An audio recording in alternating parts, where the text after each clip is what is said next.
up, everyone? Not that anyone's here, but maybe people will show up. I don't really have a point for this stream, so if you guys have anything that you want to bring up, you can. But I do have things to bring up in this stream.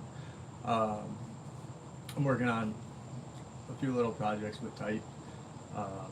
So basically, just going to talk through some of the things that I've been thinking about. Because, whenever you work on a typology project, I guess you probably end up with more questions. And you almost have to take a TE route, basically, just to finally come up to something that you can begin to work with. So, yeah.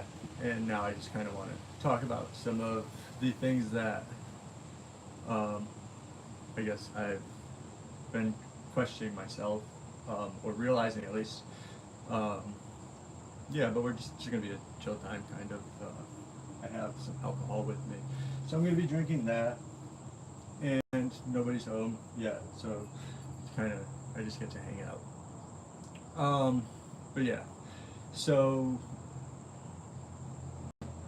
one of the things that I've really been thinking about is like when it comes to mistyping or like figuring out like an objective type, is that it is that you probably can put some like empirical data to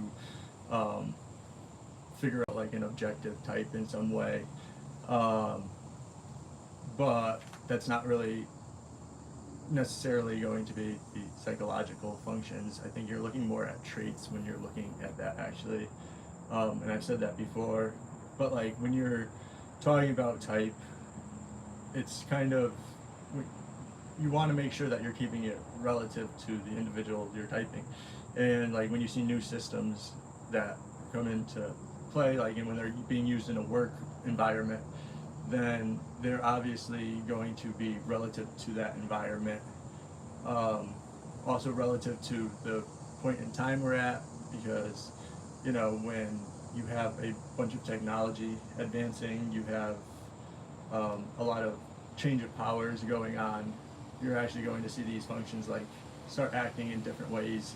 You're going to start seeing, like, just from the evolution of human beings, you're going to see like an evolve in an evolution in the functions themselves. So it's like, yeah, you can come to some kind of like understanding of like what these functions show up as, but there's always going to be like a discrepancy. It's never going to be, okay, that's you're always right there or anything like that. And I do think it's still like, so I kind of want to talk about like traits versus functions, because even like mainstream psychology now is kind of accepting that like traits aren't something that you're going to like correlate to anything about human beings, really. It's just like kind of something we can pick up, but you have to actually look for brain functioning to really be able to understand an individual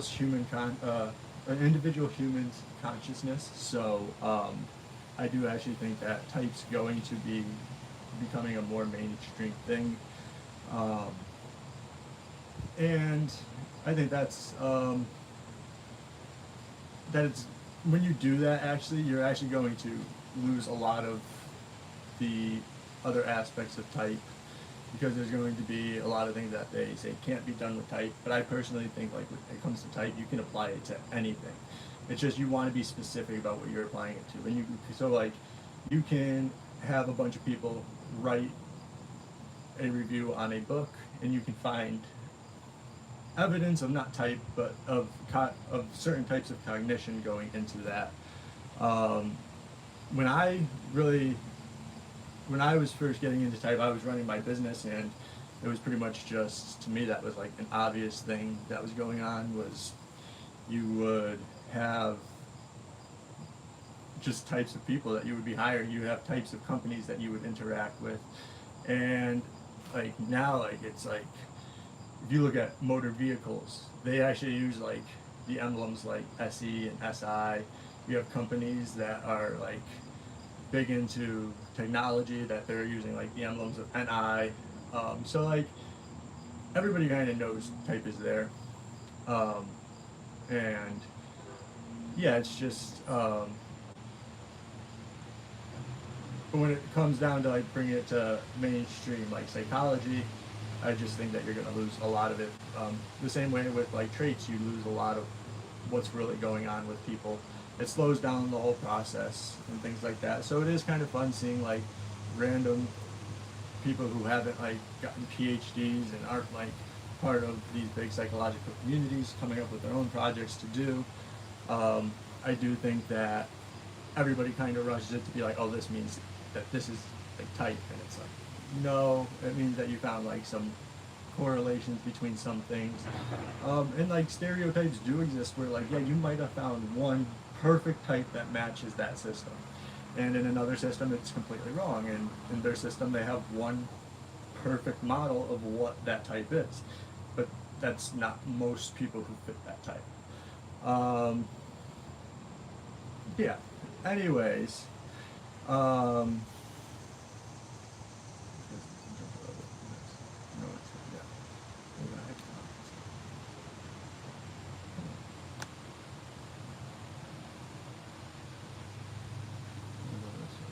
oh, you guys, I let you guys do that, so it basically would do that, right? It would show up. I'm not used to streaming from my phone. I've only done it like once or twice. I'm pretty sure.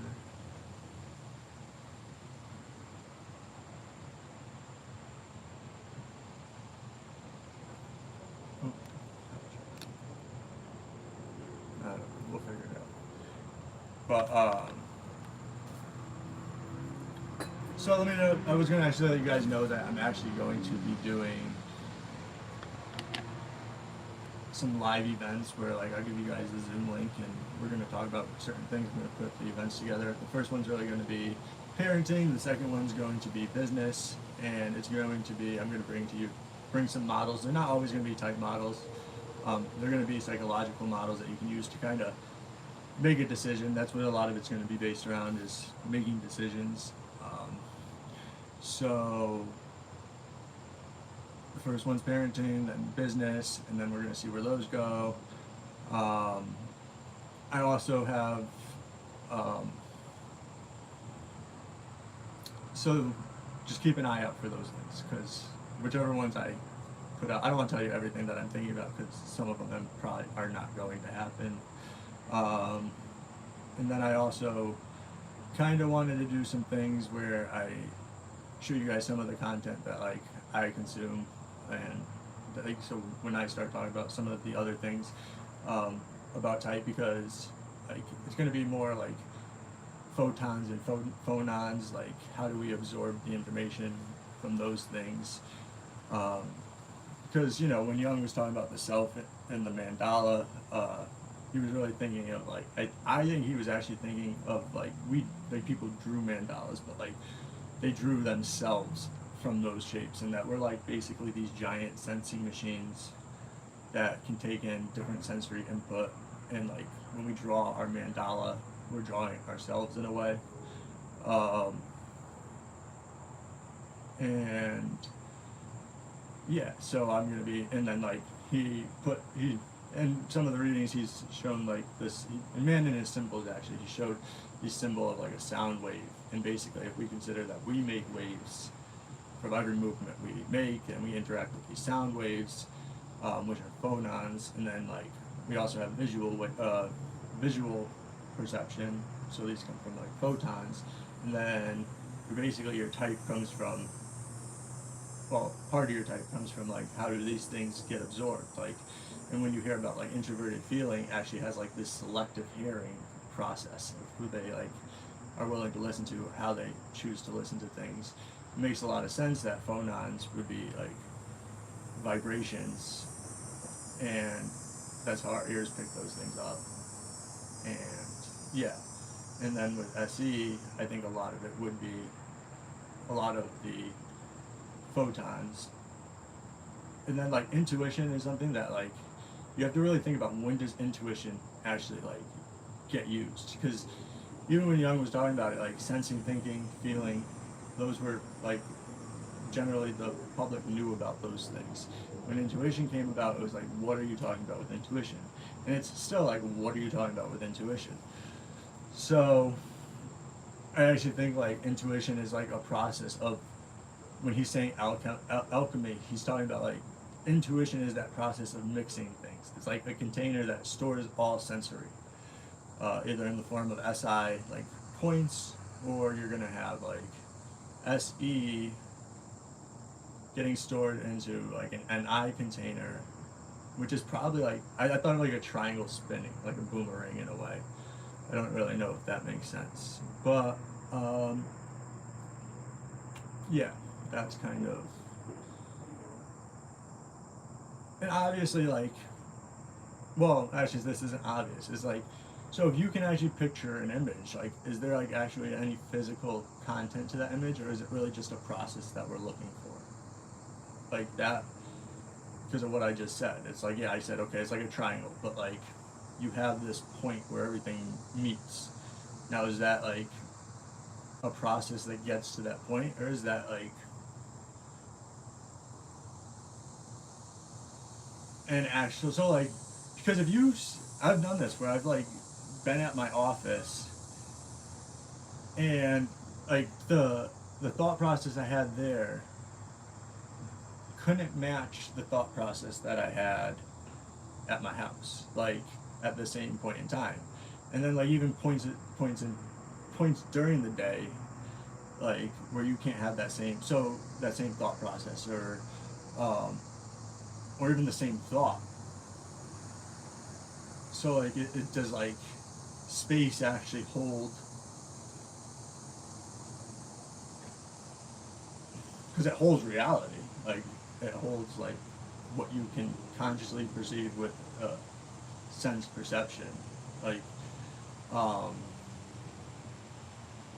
and there's things that we can't see, like going back to photons, it's like there's other kinds of lights like infrared and all that kind of stuff, and we can't actually see those things, right?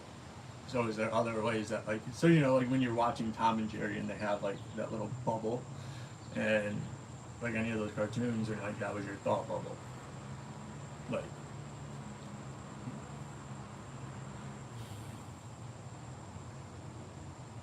is there any way to bring light to that, like what that is?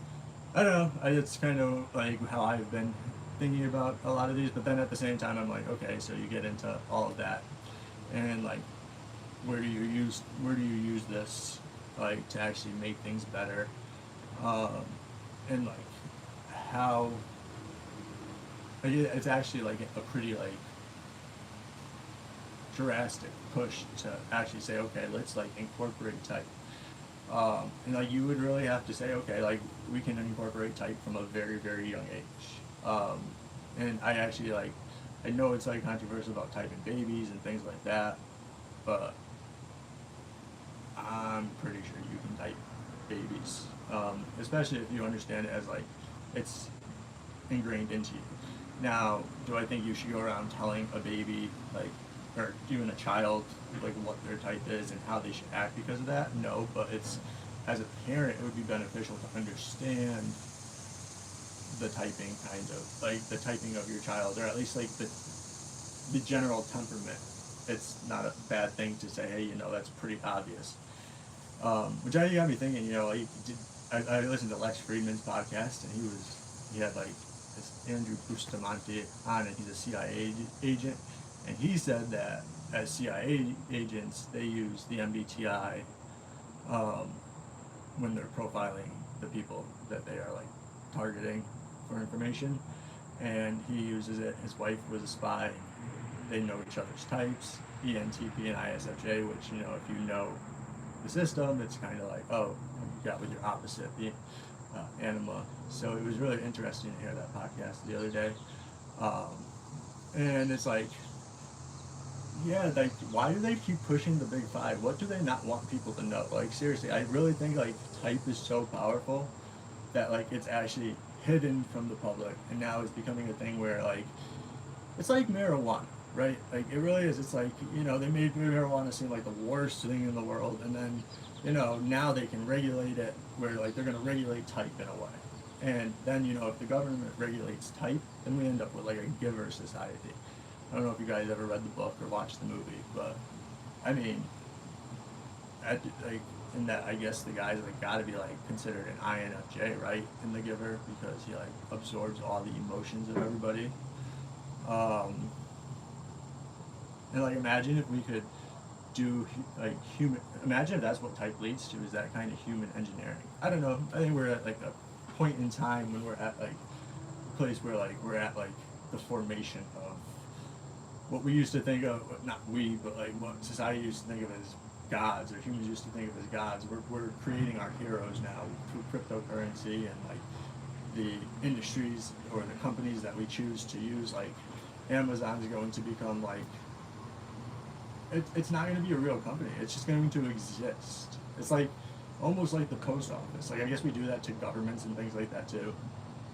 But like I think we're at an extreme point in it where it's like where people used to worship the sun, people are going to be worshiping cryptocurrencies, like a certain one or a certain thing, and it's like this, it's this real thing that's so abstract of what it provides, but it provides energy, it provides movement, it provides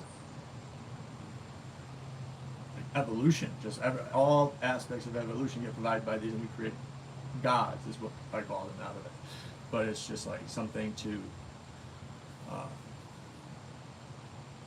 I guess, put our attention to. I guess it gives people hope too. Like when you really think of what it does, it gives people hope that things are better. Which is why, like, when you think of what Jung was always encouraging people to do, is like get into spirituality, and like he said that it was important. Like the spiritual aspect of things is important, because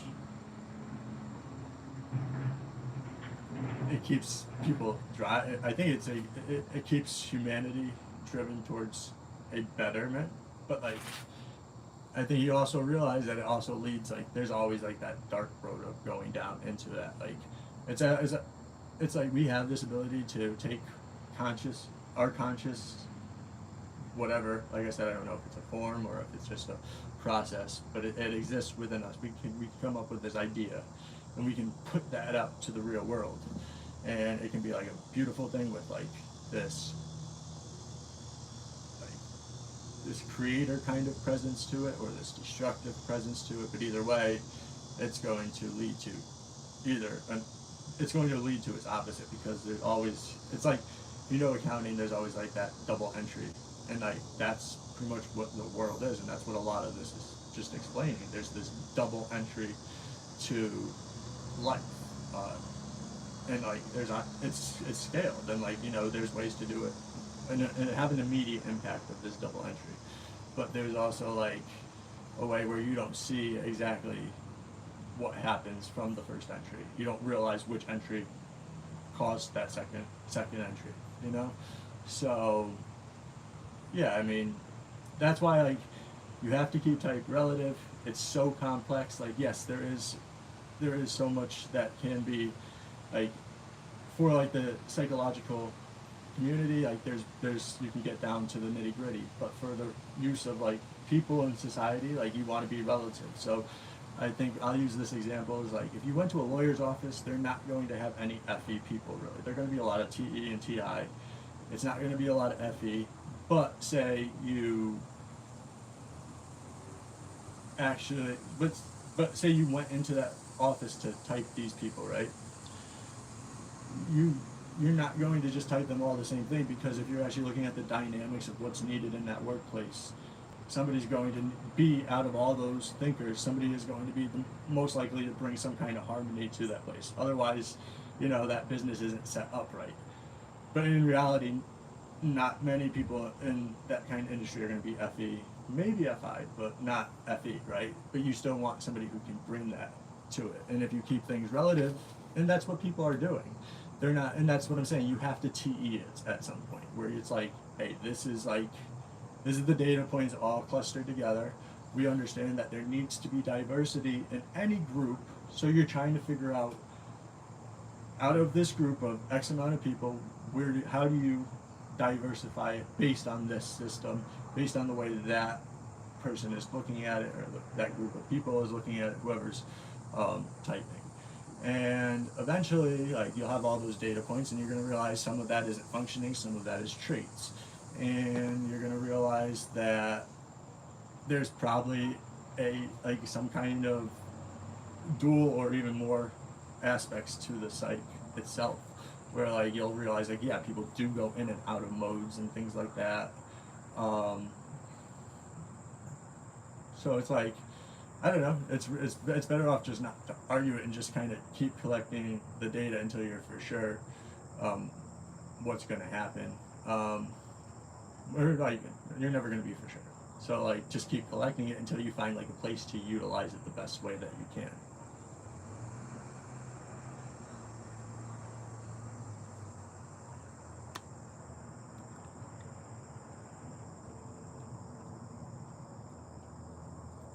Each type only has 4 major functions. An INTP have. Like, I've always used the eight function model. I do think that like you probably have to like you can use those other functions, but you probably, to actually show them, you actually have to create them in a way. You do that through your other functions, but there's no way that you can completely split off your TI and your FI. That is your introverted judgment. You choose in a way to use it towards thinking. You still do have feeling. If you want to look more into the 8-function model, a good way to look at that is John Beebe's archetype model, because he even talks about like in marriage, like it may seem like you're married to your opposite type, but that could even just be like a projection, I guess, because you fit that role. Like your wife comes to fit that role of all your weaknesses. So while like, and what this is kind of what I'm explaining is like, yeah, you probably do have like this core, but like through life, through an interaction of these functions, either within yourself or with another person, you get like this mix where you see a persona. Everybody has the ability to develop a persona. It's kind of the point, is like you want to make sure you're developing the persona you want to, because like there comes a point where if you're living through this persona that you don't want to live with, it's going to affect you where you can't like take that away. So if you understand like how you're developing your persona, and it's using other functions, it's using the functions that people are saying are way in the weaker areas. No, it's learning to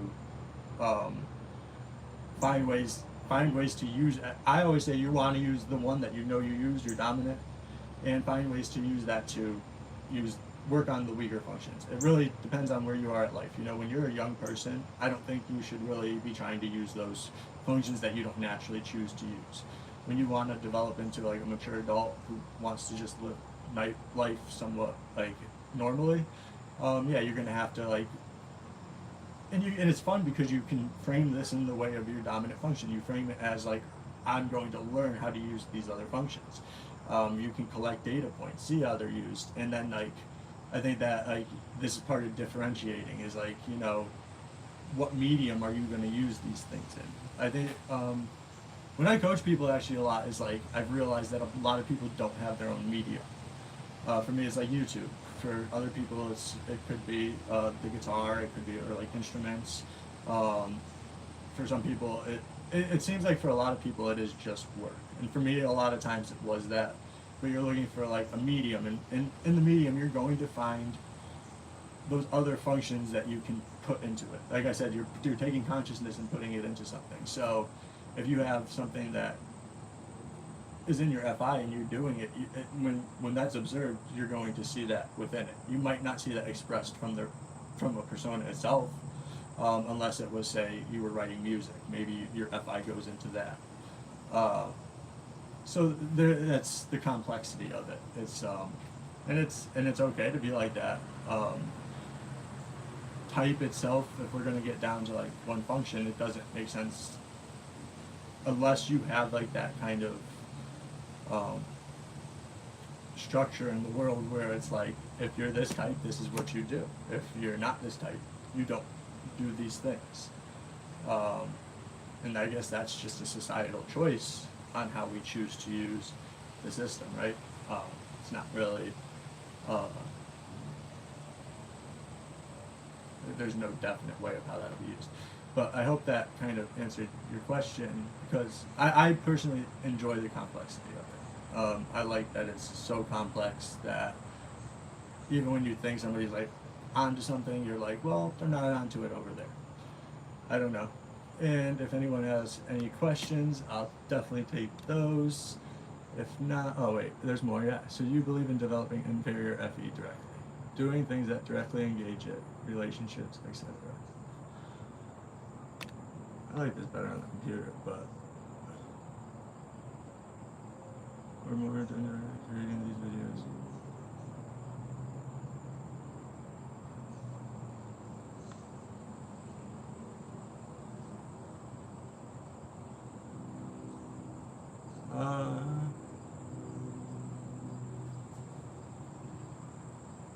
Well, I feel like when I do it indirectly, it actually helps, because it brought it, like, a lot of, like, I would say my struggle with feelings is that, like, I get annoyed when people don't talk about these complexities.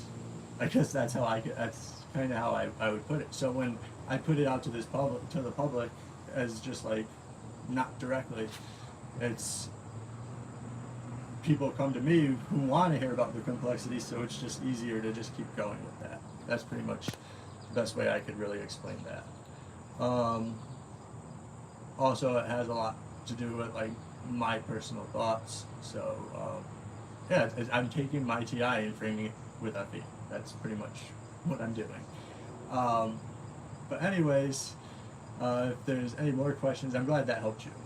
I have to keep clicking this thing to see the chat instead of it just being up, unless there's a setting for that. There's really not. But yeah, and like I said, when I put out that Zoom thing, because I'll put it out because I can now post on YouTube. I got to enough subscribers where they let me do that, so thank you guys. Anyway, so I'll put it in there, and if I talk to you directly about it, then I'll send you the link when I determine when that's going to be.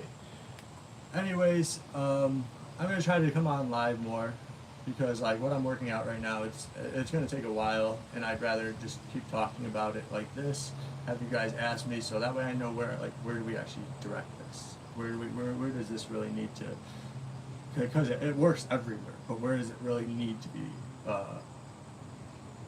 fit into right now, where it'll actually cause a greater effect in society and cause things to work better for everybody, you know, like starting with the education system and working our way from there, like where it's just like, you know what, like these all, we accept that these all have a place in the world, and like we allow people to grow from that. Anyways, hope you enjoyed, and I'll catch you on the next episode. Thanks.